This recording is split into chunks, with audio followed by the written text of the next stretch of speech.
সূরা কাউসার 11 বার পরে পানিতে ফু দিয়ে ঘরে ছিটিয়ে দিলে কি হয়, এই আমলটা যদি আপনি জানেন তাহলে আপনি কখনো এই আমলটা ছাড়বেন না। সূরা কাউসার হচ্ছে পবিত্র কোরআন কারীমের ছোট্ট একটি সূরা। 114টি সূরার ভিতরে 108 নম্বর সূরা হচ্ছে সূরাতুল কাউসার। মাত্র 3টি আয়াত রয়েছে সূরার ভিতরে। যদিও সূরাটি ছোট্ট, তবে এর ফজিলত অনেক বেশি। আপনি যদি সূরা কাউসার 11 বার পড়তে পারেন, কিভাবে আমল করবেন আমি বলে দিব, তবে কি কি উপকার পাবেন সেটা আমি বলে দিচ্ছি। নাম্বার 1, 1 নাম্বার হচ্ছে এই আমলটা করার মাধ্যমে আল্লাহ তাআলা আপনার ঘরের সকল অভাব দূর করে দিবেন। দ্বিতীয় নাম্বার হচ্ছে আল্লাহ পাক রব্বুল আলামিন আপনার ঘরের ভিতরে বরকত দান করবেন। এবং 3 নাম্বার হচ্ছে দুশ্মন থেকে আল্লাহ তাআলা আপনাকে মুক্তির ব্যবস্থা করে দিবেন। এবং 4 নাম্বার হচ্ছে আপনার জানমাল নিরাপত্তার ব্যবস্থা করবেন আল্লাহ তাআলা। এবং 5 নাম্বার হচ্ছে হাউজে কাউসারের পানি আল্লাহ তাআলা আপনাকে দান করবেন। কেননা এই সূরা কাউসারের ভিতরে ইন্না আতাইনাকাল কাউসার, হাউজে কাউসারের ব্যাপারে আল্লাহ পাক রব্বুল আলামিন বলে দিয়েছেন যে এটা নবী সাল্লাল্লাহু আলাইহি ওয়াসাল্লামকে আল্লাহ তাআলা হাদিয়া দিয়েছেন হাউজে কাউসার।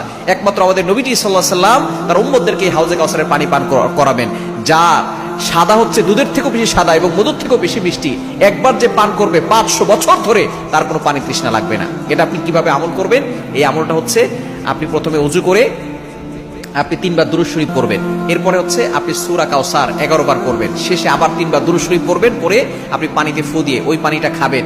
দেখবেন আল্লাহ পাক রব্বুল আলামিন আপনাকে সুস্থ করবেন এবং ঘরের চারকোনা ছিটিয়ে দিবেন।